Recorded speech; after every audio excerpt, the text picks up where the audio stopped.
Sahyadri group मुब्रा में पिछले 30 सालों से आपकी खिदमत में, जहां अब तक 2000 से ज्यादा फैमिलीज ले चुकी हैं सपनों का अपना घर। अब लेकर आए हैं एक grand opportunity for property buyers. Project located just of Airoli Mulund link road.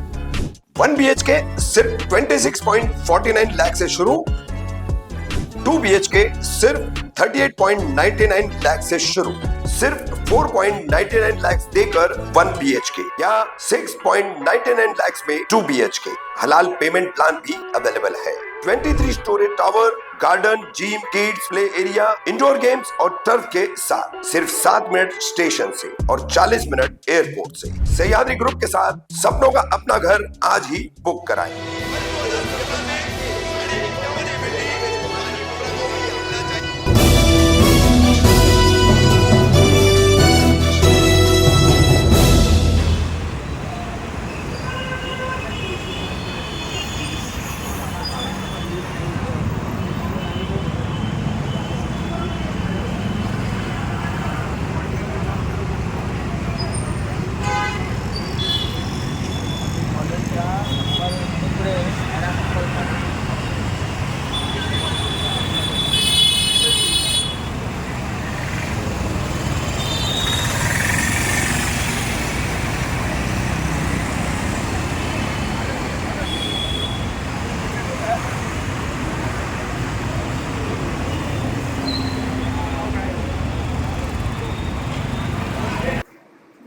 Rafiq भाई, किस तरह रही आपकी मीटिंग हमारे डिप्टी सीएम एकनाथ शिंदे जी के साथ, जिस तरह बिल्डिंग पे कार्रवाई हो रही थी और कुछ ना कुछ बातें सामने आ रही थी। आज आपकी मुलाकात भी हुई है, काफ़ी देर तक आपकी चर्चा हुई उस विषय पर, तो क्या कहा डिप्टी सीएम ने पूरी कार्रवाई को लेकर? देखिए, कैसा है कि ये कार्रवाई को लेकर के और इस पूरे मामले को लेकर के 15 अगस्त से लगातार शिंदे साहब जो है ध्यान बनाए हुए हैं।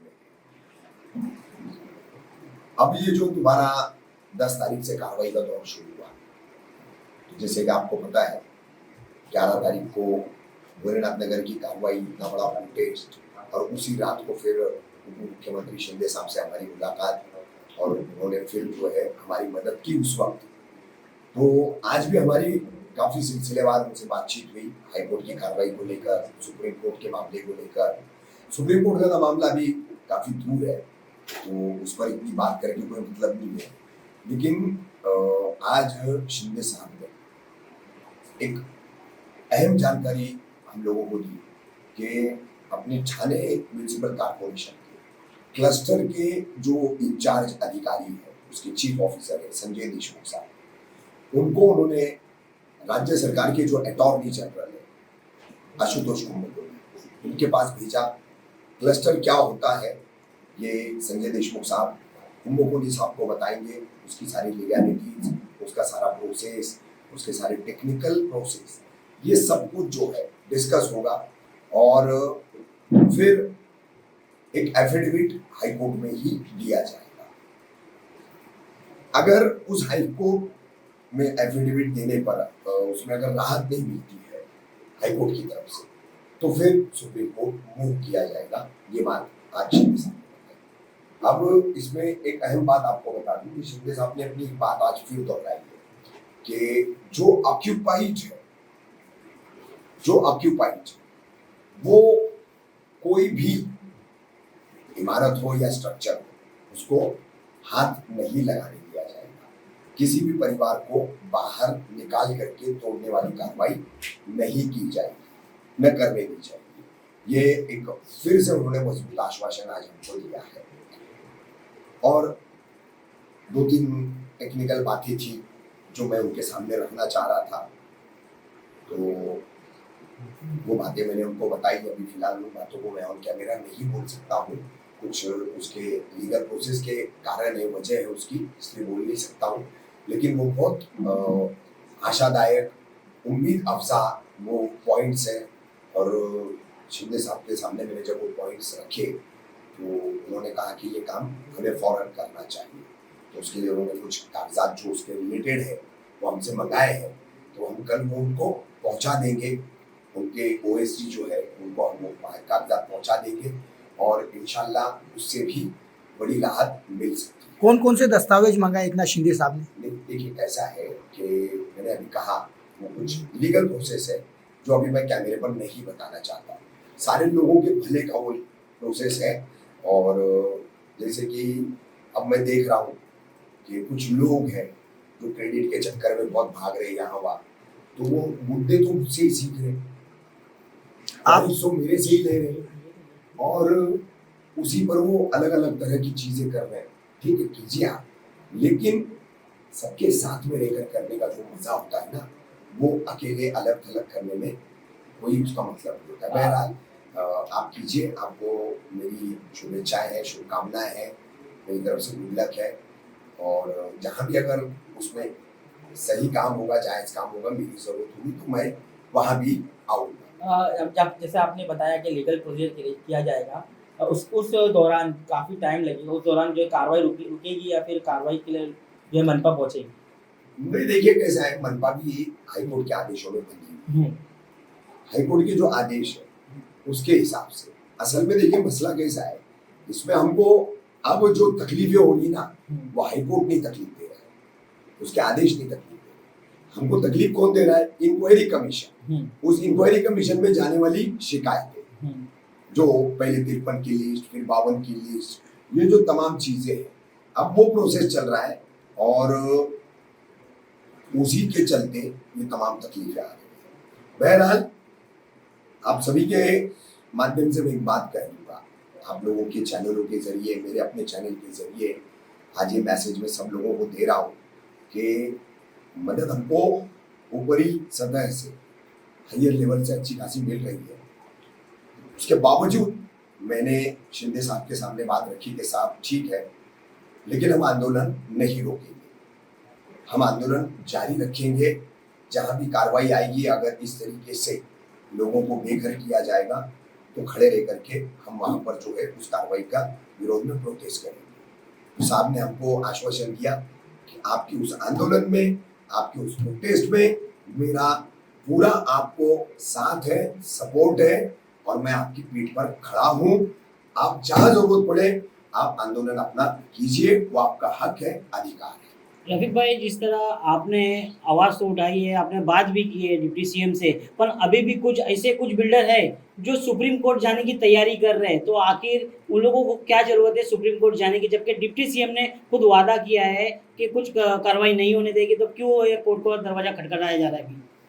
नहीं भाई, अभी देखिए कैसा है, वो बिल्डर कौन है, क्यों जाना चाह रहे सुप्रीम कोर्ट, क्या उनके पास लीगल ग्राउंड है, किस ग्राउंड पर वो सुप्रीम कोर्ट से स्टे ऑर्डर ला सकते हैं, इसकी मुझे कोई जानकारी है नहीं।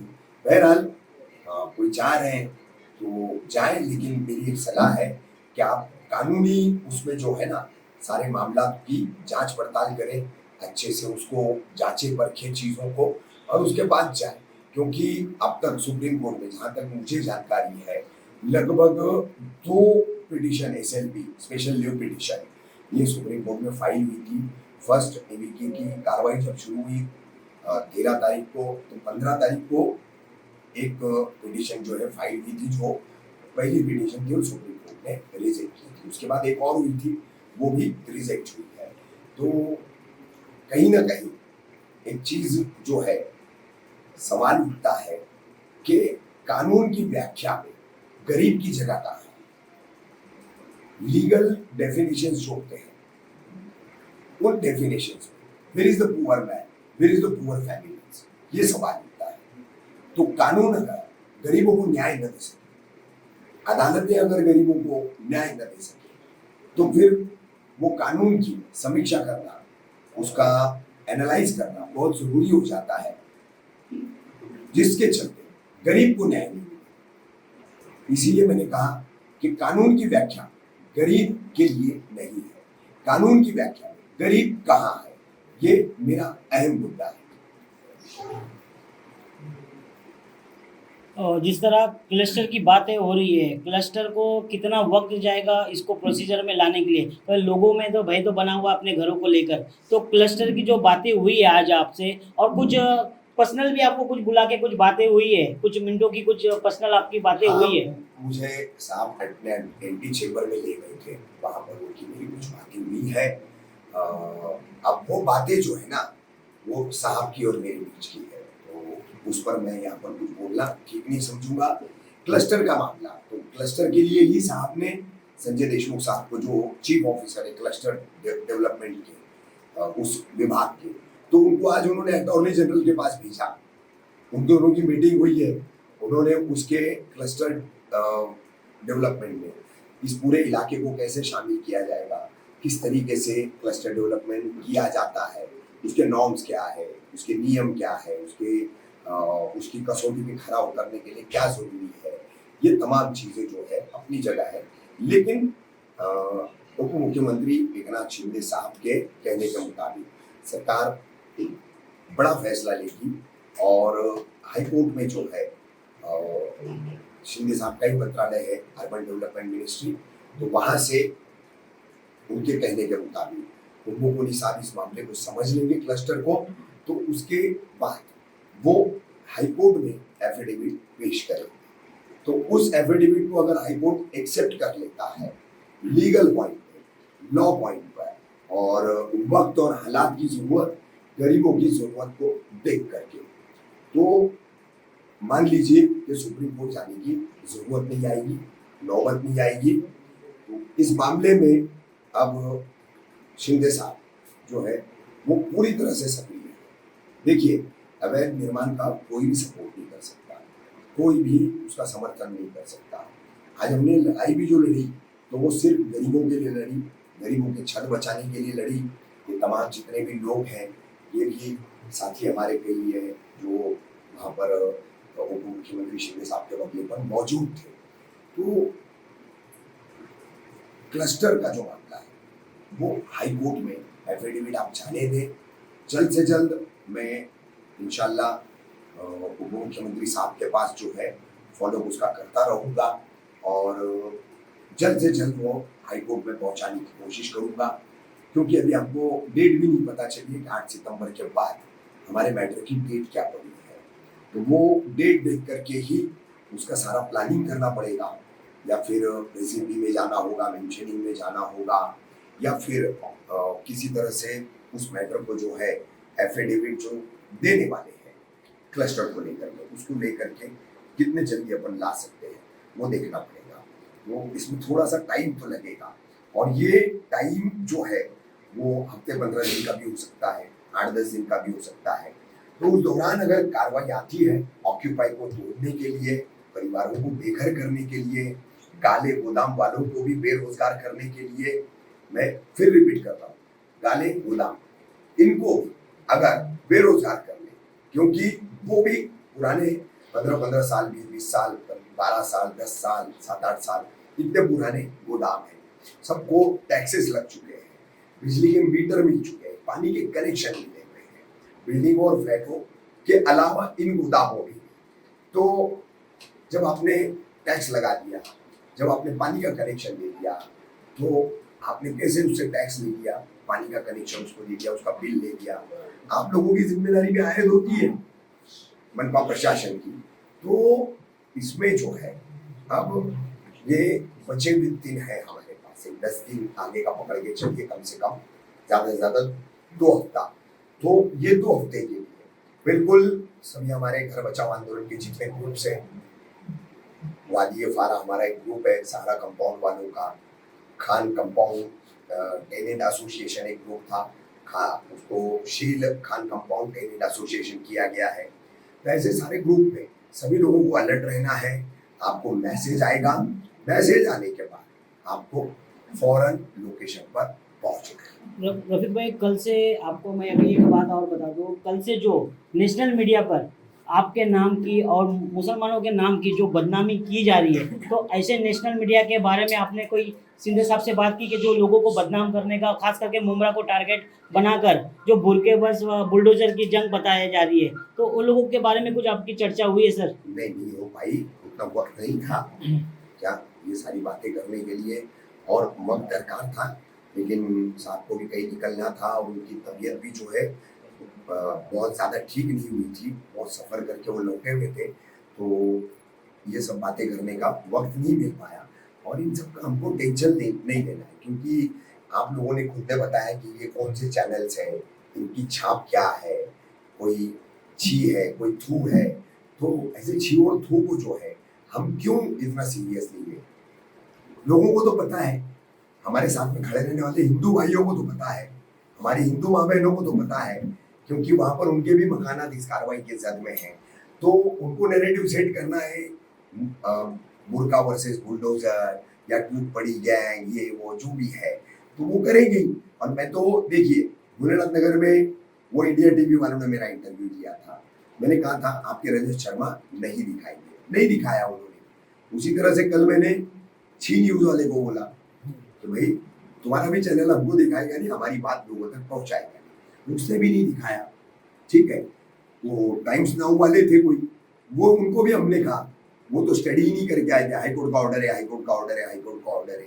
अरे कहाँ का ऑर्डर है, किसके लिए ऑर्डर है, कैसा ऑर्डर है, कुछ स्टडी तो करो, पत्रकार हो, बस बुक पकड़ लियो और एक विशिष्ट विचारधारा के तहत चलना है और एक समुदाय विशेष को सिर्फ निशाना बना करके खबरें बनाना है।